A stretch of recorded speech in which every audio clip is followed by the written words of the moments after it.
I mean, it looks like I'm coming to you guys as like Mother Earth. Hey guys, it's Wahima, but just call me Wah. Melanated! I mean, well, we know where Adam has been. We know why he looked so handsome at the Men Tell All, because he was in Bachelor in Paradise getting some sun. Okay, let's jump into this recap. Last night. By the way, last night I had the most fun. Thank you to everyone who tuned in and watched. It was a 3-hour emotional roller coaster. Chris and I had the best time, and it was because of you guys commenting. I'm sorry I could not keep the video up because I basically showed everybody, I live streamed it. Like, during commercials, I turned the camera to me, and then during the show, I turned the camera to the TV, and I just didn't want to have any strikes against my channel. I'm too small of a channel to like get any strikes, have anything mess up. I'm sorry for those of you who couldn't be a part of it, but we had a blast. I mean, if you had a good time with some great girl talk, comment down below. First of all, I hated the format. They did this thing where Rachel was on stage with Chris, the host. She was having to comment on all the different things. I mean, she looked banging. It's such a cute outfit. It just jumped back and forth. Like, it went showing us the ending of her time with Peter on the couch. She did give him the card to the fantasy suite, so they did have ample opportunity to talk all night about their situation, which I was really glad about. And then it showed Brian's date. I don't even remember Brian's date. I'm gonna be real with you, because my mind was not on Brian. And then it goes back to her and Chris on stage in front of a live studio audience talking about it. And so she has to talk about it. And she even mentions while talking about it how uncomfortable it was for her to like watch it back and then sit here and talk to him about it. How weird it is. And I thought it was weird too. And like, I don't think they should do that again. Oh, I do remember Brian's date. They went up in that air balloon. That scene was great. Like, the scenery of Rioja was beautiful. And then when it came time for the rose ceremony, she shocked us all. I thought she was going to get rid of Peter. Like, here's the deal. I would have been okay if she had had she let go. I'm just going to say let go. I would have been okay had she let go Peter at the rose ceremony, because then we would know that they had that conversation and they understood where each other were, and that it just wasn't right for him. Because as we were talking about in the comment section of the live stream, is that you have to either decide if you're going to be in the reality of this show or you're going to be in the reality of the world. Like, you're either going to be in the fantasy of the show or you're going to be in the real world reality. And in the fantasy of the show, obviously Peter wasn't the right choice for her because he didn't want to get on bended knee and marry her. But in the reality of real life, Peter is the absolute choice for her, because he isn't going to run like haphazardly into saying he wants to marry somebody.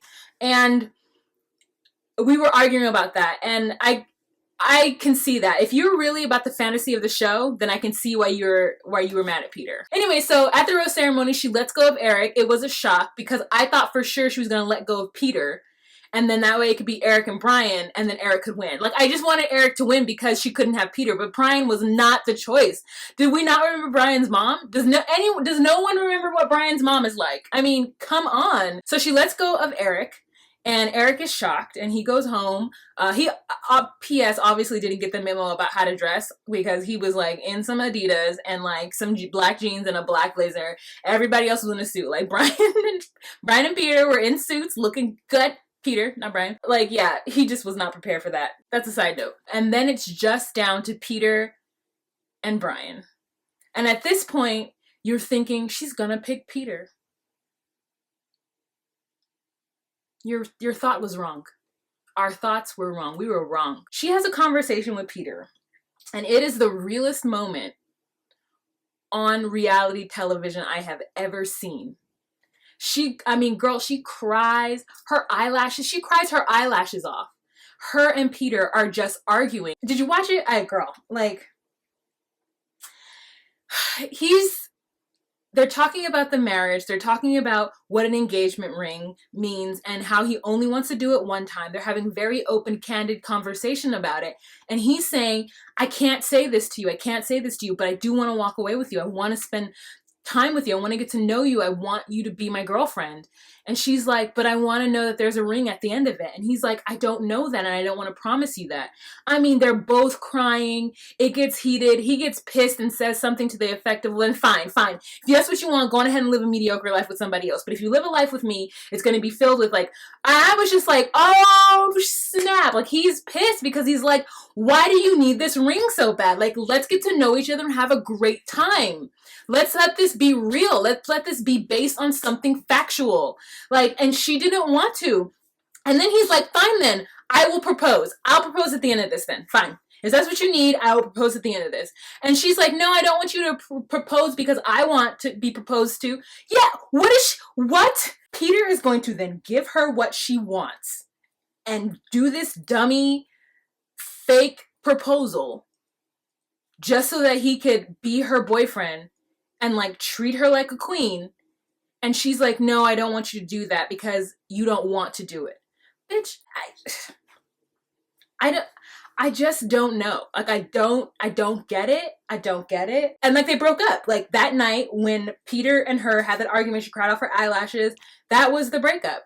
And it was so hard to see. And then after they show us that, they go to Rachel sitting on the couch with Chris, and it just took us out of the moment, and she's just sitting there, and then Peter comes out, and they have this really awkward, hard conversation. Chris asks if that's going to be it, if this is a breakup, and like both of them are like, yeah, that was a breakup. Like, that was pretty conclusive. Peter asked if he could reach out to her afterwards. He asked producers if he could reach out to her, and they said no. So she was done, and I just feel like she can't be done with him. Like, I really want them on the low to start dating. I want her heart to heal from the hurt she feels because he didn't want to propose to her. And I want her to come to her senses and get with Peter. I mean, because Brian is not the one. She picks Brian. She picks Brian, you guys. And everybody was against it. I was against it. You were against it. Mother Nature was against it. That wind was blowing so hard. They did not want that whack-ass proposal to happen. And it happened. I mean, the ring was cute, though. That ring was cute, girl. But she was, like, jumping up and down and, like, screaming. And I'm like, you can't be jumping up and down and screaming because Brian gave you a ring, but you cried your eyelashes off with Peter a couple of nights ago. That's where your heart was, girl. Because there are red flags that do go up when men don't want to do certain things for a woman, and you have to stop it there. But I don't feel like that was it. I don't feel like that was the point where it was like the ultimatum of like, either you give me this or no. And then when he said he was going to give it to her, she didn't take it. And it just was so frustrating. And Brian won by default. We all know he won by default. And I wonder how he's going to feel when he watched that playback. To know that your fiance cried so bad when she had to break up with the other guy you were in competition with. Come on. Then they go back to in the studio with Chris and Rachel sitting on a couch, and Brian comes out and like proposes to her again.